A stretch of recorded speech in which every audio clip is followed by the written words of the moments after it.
अस्सलाम स्टूडेंट्स, मैं हूं उस्मान बसरा और आज हमारा जो टॉपिक है वो है कैरेक्टरिस्टिक्स पॉलिनोमियल एंड क्ले-मेल्टन थ्योरम। इसके अंदर सबसे पहले हमने कैरेक्टरिस्टिक्स पॉलिनोमियल फाइंड करनी है और फिर हमने क्ले-मेल्टन थ्योरम को उस पर प्रूव करना है। क्ले-मेल्टन थ्योरम के ज़रिए हमने प्रूव करना है कि आया कि ये हमारी जो हमने कैरेक्टरिस्टिक्स पॉलिनोमियल बनाई है ये ठीक है या नहीं। तो यहाँ पे कैरेक्टरिस्टिक्स पॉलिनोमियल फाइंड करने के लिए हमारे पास दो तरीक़ेकार हैं, तो उन दोनों तरीक़ेकार को हम यूज़ करेंगे। सबसे पहले हम 2x2 मैट्रिक्स की फाइंड करेंगे, उसके बाद हम 3x3 मैट्रिक्स की तरफ जाएंगे। तो 2x2 मैट्रिक्स के लिए हमारे पास जो डेल टी होती है ये हमारे पास टी आई माइनस ए, इस पूरे का हमने डिटर्मिनेंट ले लेना है। एक तो ये हमारे पास है, दूसरा तरीक़ेकार हमारे पास है कि हमने जब डेल टी फाइंड करना है तो ये हमारे पास होगी T square minus trace of A और जमा डिटर्मिनेंट ऑफ ए। तो ये दोनों तरीक़ेकार हम इस्तेमाल करेंगे। सबसे पहले हम अपना जो पुराना तरीका है उसको देखते हैं और फिर इसकी तरफ आएंगे। हमने ज़्यादातर अपने जो क्वेश्चन हैं वो इसी तरीके से सोल्व करने हैं, तो वो जस्ट इसलिए कि हमें समझ होनी चाहिए कि जो हमारा कैरेक्टरिस्टिक्स पॉलिनोमियल है उसको हम दूसरे कौन से तरीके से फाइंड कर सकते हैं और क्ले-मेल्टन थ्योरम हम उस पर कैसे प्रूव कर सकते हैं। मिसाल के तौर पे अब यहाँ पे अगर मैं एक ए मैट्रिक्स देता हूँ, जो यहाँ पे एग्जाम्पल दी गई है 1 3 और 4 और 5, ये मैट्रिक्स दिया हुआ है। इसको अगर अब हमने इसको सोल्व करना है तो हमारे पास हम सिंपली वहाँ पे वैल्यूज को पुट करेंगे कि हम टी इंटू आइडेंटिटी मैट्रिक्स, ये आई जो है ये आइडेंटिटी मैट्रिक्स को शो करता है, तो यहाँ पे आई पुट करेंगे 1 0 0 और 1 और उसके बाद हमने माइनस हमारे पास 1 3 4 और 5 मैट्रिक्स दिया हुआ है, इसको हमने फाइंड करना है। तो इसके लिए हम क्या करेंगे, सबसे पहले तो ज़रब दे दें टी 0 0 और 1 0 और टी, ये एक मैट्रिक्स बन जाएगा। माइनस हमने 1 3 4 और 5, इन सारे का हमने डिटर्मिनेंट लेना। अगर मैं इसको एक मैट्रिक्स बनाऊं तो ये हमारे पास बनेगा टी माइनस 1 माइनस टी और माइनस 4 और टी माइनस 5, इस सारे का डिटर्मिनेंट, इसका डिटर्मिनेंट दे देते हैं। तो हमारे पास वो आएगा जो डेल टी होगा ये हमारे पास आ जाएगा, इसके डिटर्मिनेंट में T minus 1 into T minus 5 minus into minus 4 और माइनस 3, मतलब हमने उसका डिटर्मिनेंट ले लिया वो जो हमारे पास मैट्रिक्स आता है। तो इसके डिटर्मिनेंट को अगर हम हल करें तो ये सिंपल है T into T minus 5 minus 1 into T minus 5 और माइनस 12। तो यहाँ पे इसको मजीद अगर मैं सिंप्लीफाई करूँ तो ये बनता है T square minus 5t minus T और माइनस माइनस जमा 5 एकम 5 और यहाँ पे आ जाएगा माइनस 12। इस इक्वेशन को बनाते हैं, इक्वेशन हमारे पास बन जाएगी टी स्क्वायर माइनस 6t और माइनस 7t। ये जो हमने पॉलिनोमियल बना ली है डेल टी, ये हमारे पास वो पॉलिनोमियल है जो कैरेक्टरिस्टिक्स पॉलिनोमियल इस मैट्रिक्स की बनेगी। अब क्ले-मेल्टन थ्योरम के लिए इसको हम प्रूफ भी कर सकते हैं। प्रूफ करने के लिए हमारे पास होगा कि हम लिखेंगे ए स्क्वायर माइनस 6a माइनस 7, तो ये हमारे पास इज इक्वल टू यानी 0 0 0 और 0। ये तो हमने मैट्रिक्स यानी कि हमारे पास 0 मैट्रिक्स के बराबर आएगा। अगर तो हम प्रूफ कर रहे हैं 2x2 मैट्रिक्स में, मतलब हमें पता है कि ये 2x2 मैट्रिक्स है, हम इसको 2x2 में फाइंड कर रहे हैं, तो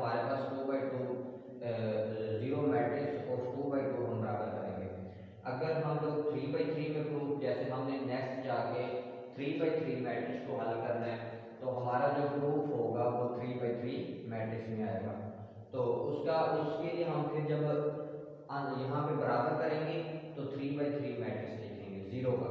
अच्छा, यहाँ पे अगर हम प्रूफ करें, जब हम ए को ए से ज़रब देते हैं, मतलब हमने इसी मैट्रिक्स को A cross A dot A find करना है, तो वो हमने इधर फाइंड किया हुआ है कि हमारा जो आंसर आता है इसका वो है 13, 18, उसके बाद 24 और 37। ए डॉट ए क्रॉस ए स्क्वायर का हमारे पास जो आंसर है वो है 13, 18, उसके बाद 24 और 37। और हमने क्या करना था, -6 इंटू ए कर देना है। ए का मैट्रिक्स 1, 3, 4 और 5, 1, 3, 4 और 5। उसके बाद -7, यहाँ पे हमने सिर्फ 7 को ही, जरा 7 अकेला नहीं होगा, अब हमने इसको लिख लेना है मैट्रिक्स के फॉर्म में। तो यहाँ लिखने के लिए हमारे पास हम यहाँ लिखेंगे मान 0, 0 और 1 और बराबर हमारे पास हो जाएगा 0, 0, 0 और 0। यहाँ इसके बराबर हमने इसको प्रूफ करना है। अगर मैं इसको सिंपली लिखूं तो हमारे पास 13, -6 और -7 और यहाँ पे 18, -18 और -0 और फिर हमारे पास बनता है 24, -24, -0, उसके बाद 37, -30 और -7।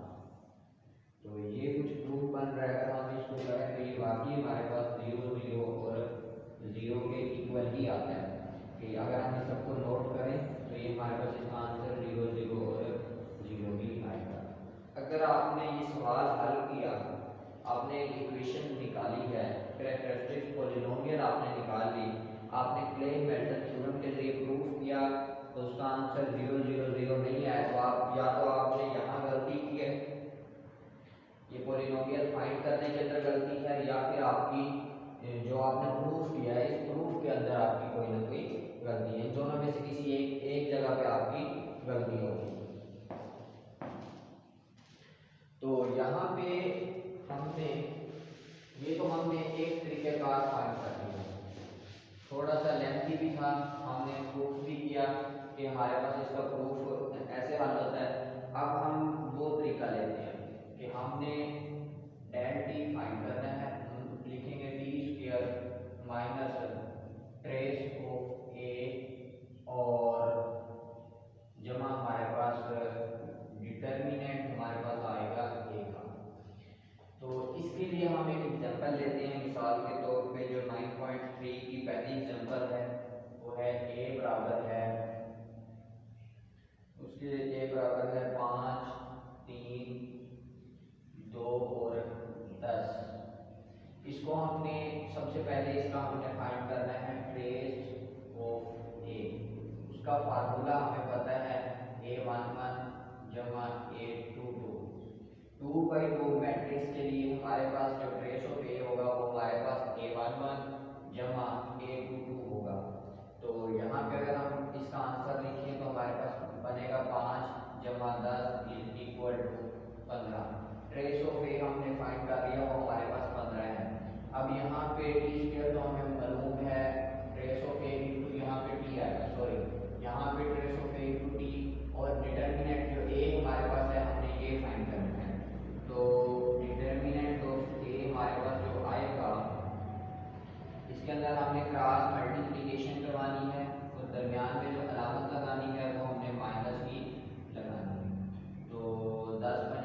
जिस तरह हमने यहाँ पे ये प्रूफ किया है, हमने क्ले-मेल्टन थ्योरम को लगा के हम इसको प्रूफ हम यहाँ पे भी कर सकते हैं। यहाँ हमारे पास ये बनेगा a स्क्वायर माइनस 15a जमा का 44।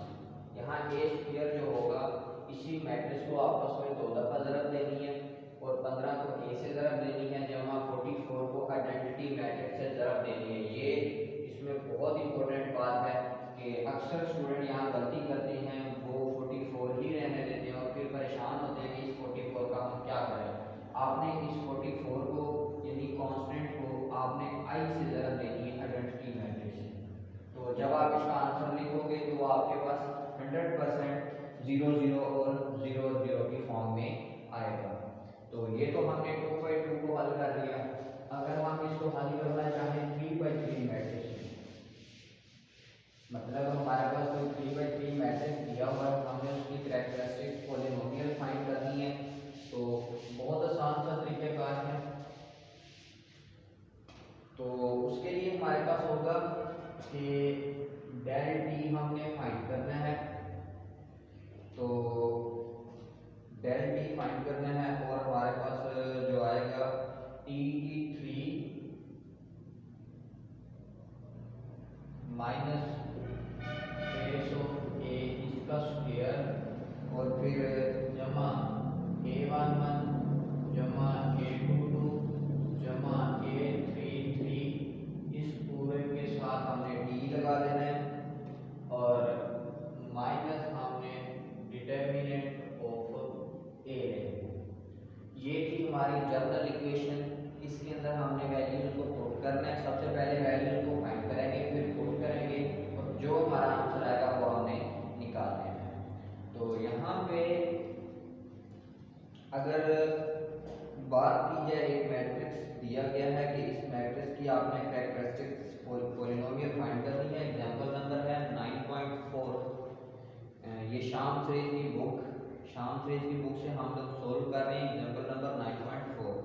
तो इसमें हमारे पास दिया गया है 1 1 2 और 0 3 और 2 1 3 और 9। ये हमारे पास मैट्रिक्स है। अभी हमारे पास एक 3/3 का मैट्रिक्स है, इसकी हमने फाइंड करनी है। तो डायरेक्टली पॉलिनोमियल जो हमने फाइंड करनी है उसके अंदर सबसे पहले देखें t की पावर 3 है, ये हमें पता है कि ये सिंपल है। ट्रेस ऑफ a हमने फाइंड करना है, a11 जमा a22 जमा a3 और डिटर्मिनेंट ऑफ a। ये 3-4 चीज़ें हमने फाइंड करनी है और हमारे पास जो पॉलिनोमियल आ जाएगी वो हमारा उसका फाइंड। तो सबसे पहले जो हम फाइंड कर रहे हैं वो हमारे पास है ट्रेस ऑफ a।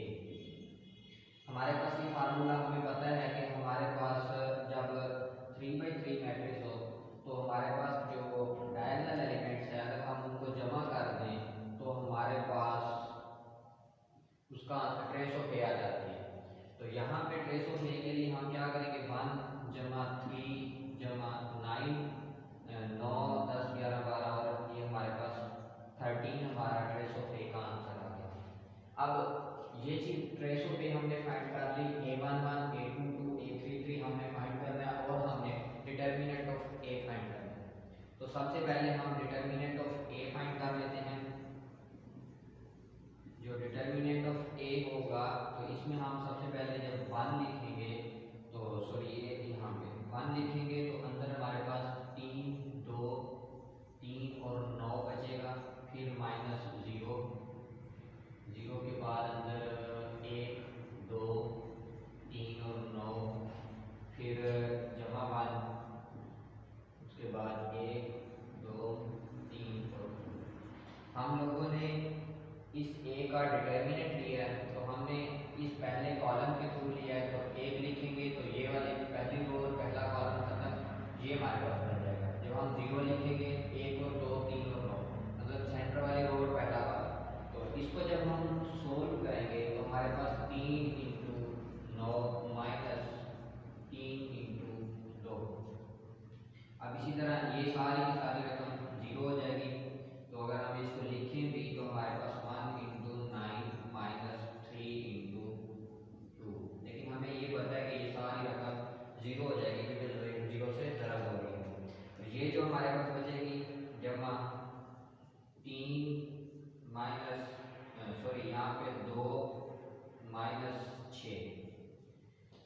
ये आ जाएगा। तो यहाँ पे अगर मैं इसको ज़रब दूँ तो ये 27 माइनस 6 माइनस 0, ये सारी रकम 0 हो गई। और ये हमारे पास 6 में से 2 गया तो ये बच गया -4। तो इसको 6 और 4 10 हो गया। 27 माइनस 10 बराबर है 17। ये हमने डिटर्मिनेंट ऑफ ए फाइंड कर लिया। अब हमने जो फाइंड करना है वो हमारे पास है कि A11 A22 A33। तो यहाँ अगर मैं A11 फाइंड करूँ तो इसके अंदर 3 2 3 और 9, मतलब जो हमारे पास बचेगा वो 3 2 3 और 9, इसका हमने डिटर्मिनेंट ले लेना है। A11 में पहली रो और पहला कॉलम खत्म कर दो, जो एलिमेंट्स बच रहे हैं उनको यहाँ पे लिख दो। तो यहाँ पे हमारे पास 3 इंटू 9 माइनस 3 इंटू 2, ये हमारे पास बन जाएगा 9 27 माइनस 6 बराबर है ये 21 के। तो एक हमने ये फाइंड कर लिया। अब इसी तरह हमने फाइंड करना है A22। तो A22 के अंदर दूसरा कॉलम और दूसरी रो हमने खत्म कर देनी है। बाकी जो एलिमेंट बच रहे हैं उनका हमने डिटर्मिनेंट ले लेना है। 1 2, दूसरी रो दूसरा कॉलम 1 और 9। तो इसके अंदर 1 इंटू 9 माइनस 1 इंटू 2 आ जाएगा। तो 9 एकम 9 माइनस 2 एकम 2, 9 में से 2 गया तो हमारे पास 7 रह जाएगा। अब इसी तरह दो चीज़ें हमने फाइंड कर ली। अब हमने A33 फाइंड करना है। तो ये वाला एलिमेंट इसके मतलब है तीसरी रो तीसरा कॉलम हमने हाइड कर लेना है। बाकी जितने बचेंगे मतलब हमारे पास जो बच रहा है बराबर है 1 1 0 और 3। यहाँ पे 1 इंटू 3 माइनस 0 इंटू 1, 3 एकम 3 माइनस 0 बराबर किसके आ जाएगा 3 के। अगर हम इन सब का सम करें मतलब A11 जमा A22 जमा A33, तो ये हमारे पास आएगा 21 जमा 7 जमा 3। तो 7 और 3 10 और 31 हमारे पास आ जाएगा। तो अब हमने हर चीज़ फाइंड कर ली है कि हमने ट्रेस ऑफ ए फाइंड कर लिया, डिटर्मिनेंट ऑफ ए फाइंड कर लिया और हमने A11 A22 A33 भी फाइंड कर लिया। अब सिंपल हमने लिमिटें दर्ज कर दी है अपनी इक्वेशन के अंदर और हमने एक फाइनल आंसर निकाल लेना है। तो कीमत दर्ज करने के लिए सबसे पहले हम इक्वेशन लिखते हैं del t is equal to t3 minus trace of a into t का स्क्वायर जमा A11 जमा A22 जमा A33 into t minus determinant of a। तो ये यहाँ पे हमारे पास। अब हम अगर डेल t फाइंड करें t की पावर 3 तो हमारे पास वही आ गई। उसके बाद माइनस ट्रेस ऑफ a हमारे पास 13 था, हमने 13 का स्क्वायर लिख दिया जमा इन सबको हमने जमा किया था तो हमारे पास 31, इसका आंसर आया था 31 t और माइनस हमारे पास कितना आ जाएगा 17। ये हमारी पॉलिनोमियल बन रही है जो हमें 3/3 का एक मैट्रिक्स दिया हुआ था। अब हमने इसको क्ले-मेल्टन थ्योरम कैरेक्टरिस्टिक पॉलिनोमियल फाइंड करने क्ले-मेल्टन थ्योरम को हमने यूज करके इसको साबित करना है, प्रूफ करना है। अगर तो यहाँ पे मैं इस क्ले-मेल्टन में हमारे पास क्या बनेगा 83 माइनस 13 a स्क्वायर जमा 13 a माइनस 17 हमारे पास आ जाएगा। अगर मैं यहाँ पे इन मैट्रिसेस को a की पावर 3 को और a का स्क्वायर को a को पुट करूँ, अगर तो हमारे पास जो आंसर आए वो 0 मैट्रिक्स आए तो हम क्या करेंगे कि ये हमारे पास ये हमने क्ले-मेल्टन थ्योरम के जरिए हमने इस इक्वेशन को प्रूव कर दिया। और हम इस इक्वेशन को प्रूव कर सकते हैं कि हम इसमें क्या करें, यहाँ a की 3 फाइंड करें, a स्क्वायर फाइंड करें और a फाइंड करें। इसी तरह हमने कैरेक्टरिस्टिक्स पॉलिनोमियल फाइंड करनी है और उनका प्रूफ करके हमने क्ले-मेल्टन थ्योरम के जरिए उसको साबित भी कर लेना है